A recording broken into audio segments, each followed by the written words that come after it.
Hi friends, आप सभी का स्वागत है हमारी इस नई वीडियो में।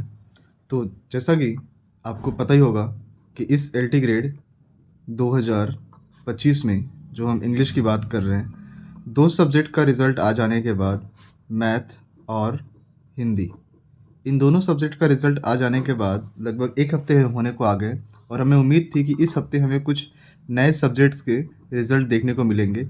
बट पता नहीं कैसे आयोग इन चीज़ों पर काफ़ी शांत हो गया है और उसकी तरफ से इस हफ़्ते कोई अपडेट नहीं आई है।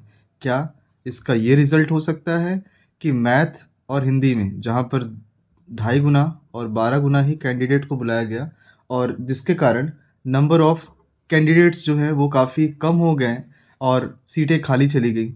तो क्या इस चीज़ को लेके जो सारे बच्चे हड़ताल कर रहे हैं, स्ट्राइक दे रहे हैं, तो उससे भी क्या आयोग पर फ़र्क पड़ा है?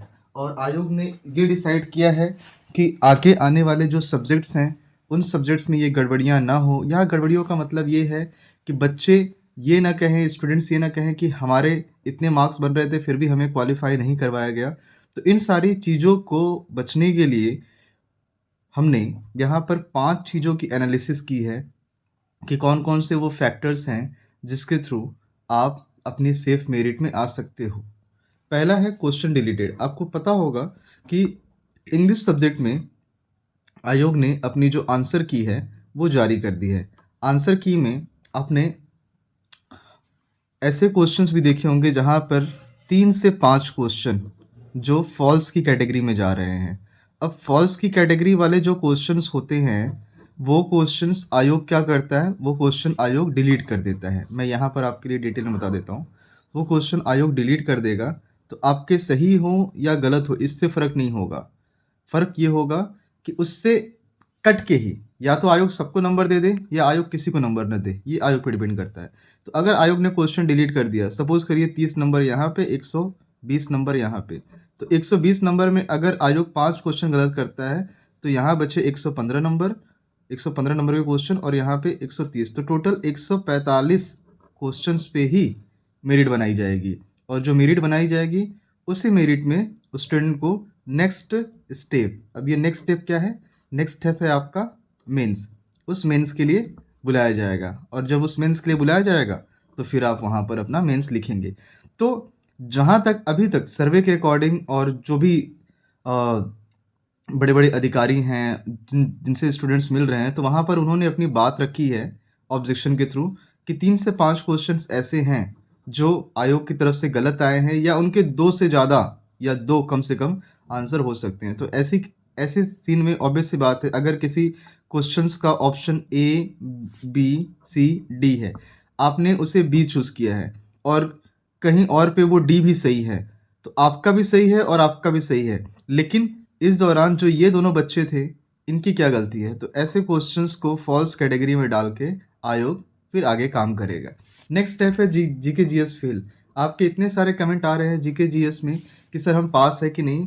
तो मैंने आपको प्रीवियस वीडियो में उत्तर प्रदेश लोक सेवा आयोग की जो फुल पीडीएफ है, हिंदी और इंग्लिश दोनों में उन्होंने जारी की थी। तो हिंदी की जो पीडीएफ थी उसमें मैंने आपको साफ-साफ दिखाया था कि कहीं पर भी ऐसा नहीं दिखाया गया है कि आपको जीके जीएस में अलग से पास होना है। लाइक यहाँ पर आपको अलग से क्वालीफाइंग लेके आना है और इस 120 में अलग से क्वालीफाइंग लेके आना है। ऐसा कहीं पे भी कुछ भी नहीं है। आपको दोनों मिला के उसकी मेरिट बनने वाली है 150 की और 150 में general, EWS, OBC, SC, ST, इन 5 कैटेगरीज़ में जनरल, ईडब्ल्यूएस और ओबीसी इनकी 40% पर मेरिट बनेगी अर्थात 120 नंबर पर और एससी, एसटी की 35% अंक पे अर्थात 105 नंबर पे। मिनिमम तो आपके इतने आने ही चाहिए, इससे ज़्यादा आएगा तो ऑब्वियस सी बात है आपके लिए बेस्ट विशेस हैं। और मुझे उम्मीद है कि जितने सारे कैंडिडेट एग्ज़ाम दिए होंगे, मोस्ट ऑफ द कैंडिडेट का इससे ज़्यादा होगा। और मैंने आपको प्रीवियस वीडियो में बताया था कि आप अपनी जो ओएमआर शीट है, उस ओएमआर शीट को क्या करेंगे, आप सँभाल के रखेंगे। क्योंकि अगर आप उसे सँभाल के नहीं रख रहे हैं और कल को अगर आपको ऑब्जेक्शन करना हुआ, तो आप किसके बेस पे करेंगे? आपके पास कोई प्रूफ़ तो होना चाहिए।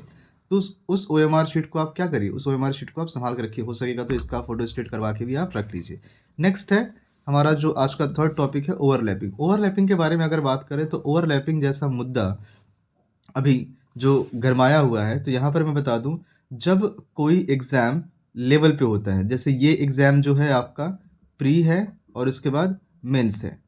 बट अगर आप यूपी टीजीटी की बात करोगे तो वो सिर्फ़ 1 एग्ज़ाम है। वहाँ पर आपने रिटन क्वालीफ़ाई ये एमसीक्यू क्वालीफ़ाई किया और एमसीक्यू क्वालीफ़ाई करने के बाद आपके जितने मार्क्स बने, आप कैटेगरी को ओवरलैप कर जाते हो। बट जब जहाँ लेयर वाले एग्ज़ाम्स होते हैं, जैसे प्री, मेंस या इंटरव्यू जैसे एग्ज़ाम्स होंगे, तो वहाँ पर ये चीज़ें काम नहीं करती। अगर आप सपोज़ करिए आप ईडब्ल्यूएस के स्टूडेंट हैं, ठीक है? और अगर आपने जनरल में फॉर्म भरा है, तो आप जनरल में काउंट किए जाएँगे। अगर आप एससी स्टूडेंट हैं और आपने जनरल में फॉर्म भरा है, तो आप जनरल में काउंट किए जाएँगे। आपको कैटेगरी का कोई लाभ नहीं मिलेगा।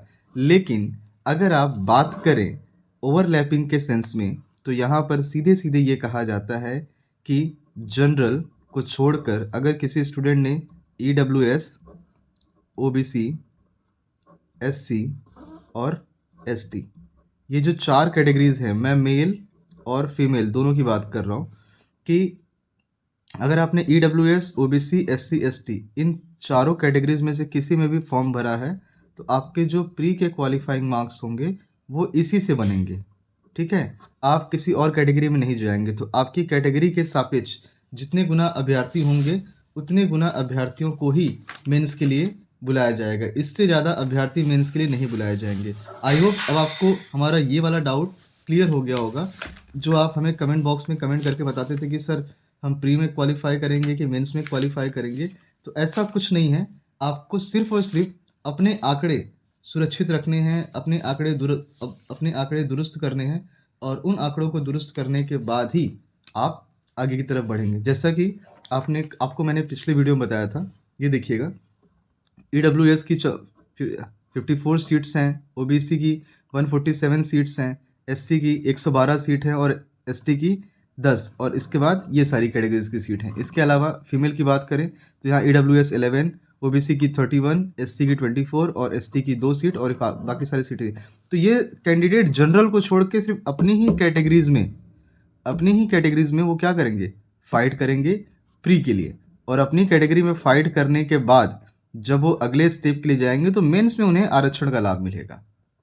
तो मेंस में वो अपनी कैटेगरी को ओवरलैप करके जनरल में चले जाएंगे, और इसीलिए आप देख रहे हैं कि जो मैथ और हिंदी का, यहाँ पर देखिएगा, मैथ और हिंदी का जो कट ऑफ आया है उसमें ईडब्ल्यूएस की मेरिट और ओबीसी की मेरिट काफ़ी ज़्यादा चली गई है इन कंपैरिजन टू जनरल, क्योंकि बहुत सारे जनरल अभ्यर्थियों ने क्या किया, ईडब्ल्यूएस का सर्टिफिकेट बना लिया। तो जब ईडब्ल्यूएस का आपने सर्टिफिकेट बना लिया है, तो आरक्षण का लाभ अगर आप लेना चाहते हैं तो कहीं ना कहीं उससे नुकसान भी है, और जब उस नुकसान में आप देखें तो आपका जो सीट है वहाँ से कट गया है। लेकिन हाँ, अगर आपने प्री क्वालिफाई कर लिया है तो जब आप मेंस पे जाएंगे तो मेंस में आपको आरक्षण का लाभ मिलेगा, चाहे वो ओबीसी का हो, एससी का हो, एसटी का हो या ईडब्ल्यूएस का हो। वो मेल और फीमेल दोनों पे लागू होता है। अब देखिए, रिजल्ट में देरी क्यों हो रही है, ये बहुत बड़ा हॉट क्वेश्चन बना हुआ है कि रिजल्ट में देरी क्यों हो रही है। और सही मायने में देखा जाए तो रिजल्ट अभी तक आ जाना चाहिए था, कम से कम कुछ विषयों का तो आ ही जाना चाहिए था, जो कि मैंने अपने पिछले वीडियो में बात की थी। मैथ और हिंदी का एग्ज़ाम सबसे पहले हुआ था, तो उसी टाइम में अगर आप देखेंगे, मैथ और हिंदी के साथ 4 और एग्ज़ाम लगे हुए थे। तो हम सभी ये उम्मीद कर रहे थे कि इस वीक में सैटरडे तक, आज सैटरडे है, अगर आज आयोग रिजल्ट जारी कर दे कुछ विषयों के तो अच्छी बात होगी। बट हिंदी और मैथ के तनाव के बाद रिजल्ट को फिर से स्कैन करके फिर से अच्छी तरीके से जांच परख के अपलोड किया जा रहा है, जिससे आयोग को किसी तरीके की किसी परेशानियों का सामना न करना पड़े। तो उम्मीद है कि अगर आज कुछ रिजल्ट आ जाते तो ठीक है, अदरवाइज कल तो संडे है, उसके बाद हमें मंडे से ही कुछ विषयों के परिणाम देखने को मिलेंगे। लेकिन यह आप यकीन मानिए, अगर परिणाम अपेक्षित न रहें तो वैसा ही हाल होने वाला है जैसा मैथ और हिंदी का हुआ है। उतने योग्य अभ्यर्थी आयोग कहेगा कि हमें जो 15 गुना अभ्यर्थी चाहिए थे, वो 15 गुना अभ्यर्थी प्रति सीट नहीं मिल पाए, इसलिए वहाँ पे भी सीटें खाली चली जाएंगी। आई होप ये डाउट आपका क्लियर हो गया होगा कि आपको रिजल्ट में देरी क्यों हो रही है।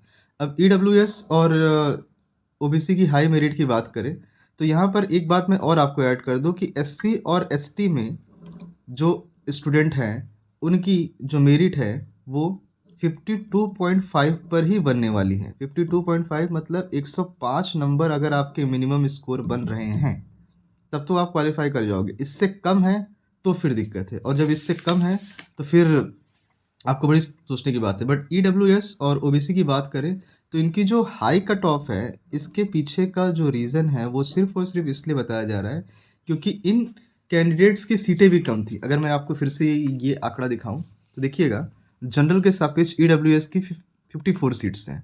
यहाँ पर महिलाओं के सापेक्ष 45 के सापेक्ष सिर्फ़ 11 सीट्स हैं।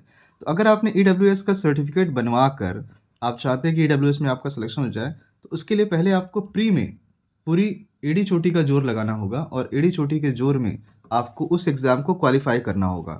क्योंकि अगर यहाँ पे सीट्स कम हैं और आपने आरक्षण का लाभ लिया है, ईडब्ल्यूएस, ओबीसी की बात कर रहा हूँ क्योंकि इन्हीं की मेरिट ज़्यादा जा रही है और ये दोनों इन दोनों कैटेगरी के बच्चे हमारे भाई-बहन बहुत ज़्यादा परेशान हैं। तो आपकी सीट्स कम है इन कंपैरेटिव टू जनरल, तो इसीलिए आपकी प्री की मेरिट ज़्यादा चली जाएगी और कोई ओवरलैपिंग नहीं होगा और यही चीज़ फीमेल में भी लागू होती है। अब इसी तरीके से अगर आपको ये चीज़ें समझ में आ रही हैं, तो आप अपनी ही कैटेगरी में यहाँ पर देखिएगा, ईडब्ल्यूएस, ओबीसी, एससी, एसटी ये अपनी कैटेगरी में ही फाइट करेंगे और अपनी ही कैटेगरी के 15 गुना अभ्यर्थियों में शामिल किए जाएंगे। अब इस 15 गुना अभ्यर्थियों में अगर आप देखें तो ईडब्ल्यूएस के सापेक्ष 810, ओबीसी के सापेक्ष 2205, एससी के सापेक्ष 1680 और एसटी के सापेक्ष 150 अभ्यर्थी बुलाए जाएंगे और बाकी ये सारी कैटेगरीज है। ये इसी तरीके से फीमेल में 11 सीट है तो 165, ओबीसी में 31 सीटें हैं तो 465, एससी में 24 सीटें हैं तो 360 और एसटी में 2 सीटें हैं तो 30। इतने गुना ही अभ्यर्थी बुलाए जाएंगे अगर आपका मार्क्स इसके आसपास बन रहा है 70, 75, 67, 68, 72, 80, 90, 95। तो ये डिपेंड कर रहा है कि बाकी स्टूडेंट्स जो एग्ज़ाम अच्छा किया है तो क्या उसने यहाँ पर 3 चीज़ें मैं आपको शामिल कर दूँ। क्या उसने ओएमआर भरने में कोई गलती कर दी है? Point number 1। क्या रोल नंबर जब वो भर रहा था तो उसमें उसने गलती की है? और क्या उसने इतने ज़्यादा क्वेश्चन कर दिए हैं कि माइनस मार्किंग होने के बाद उसके जो मार्क्स बन रहे हैं उस अपनी कैटेगरी के अकॉर्डिंग 40% या 35% बन ही नहीं रहे हैं। अगर ये चीज़ें हो रही हैं तब भी फैक्टर होगा। ओएमआर और रोल नंबर का जो फैक्टर है कि आपने ठीक से इसे गोला नहीं भरा है, तो इसके चांसेस बड़े कम होते हैं क्योंकि बड़े अभ्यर्थियों से उम्मीद की नहीं जाती। बट फिर भी आप अपनी जो ओएमआर शीट आपको मिली है स्कैन वाली कार्बन कॉपी, उसको आप ज़रूर देखिएगा। अगर उसमें आपने गोला सही से नहीं भरा या कोई दिक्कत है तो फिर आपके रिज़ल्ट ना आने की पॉसिबिलिटीज़ ज़्यादा रहेगी। सो हमने इस पूरे वीडियो में इन 5 पॉइंट्स को हाईलाइट किया है। अभी आई होप कि इस 5 पॉइंट से आपको संतुष्टि मिल गई होगी। फिर भी आपका कोई डाउट है तो प्लीज़ कमेंट बॉक्स में कमेंट करके ज़रूर बताइएगा। हम आपके प्रॉब्लम को सॉल्व करने के लिए रहेंगे। मैं सारे कमेंट्स के रिप्लाई करता हूँ और आई होप आप उस कमेंट से सेटिस्फाइड भी होंगे, उस रिप्लाई से सेटिस्फाइड होंगे। फिर भी अगर आयोग आज कोई रिज़ल्ट जारी करता है, जैसे आप जानते हैं आयोग अब रात में रिज़ल्ट जारी करता है 10-11 बजे के बाद, तो अगर कोई अपडेट आती है तो मैं आपको ज़रूर दूँगा। अदरवाइज़ मिलते हैं कल के किसी वीडियो में किसी नए टॉपिक के साथ। तब तक के लिए बाय। जय हिंद एवरीवन।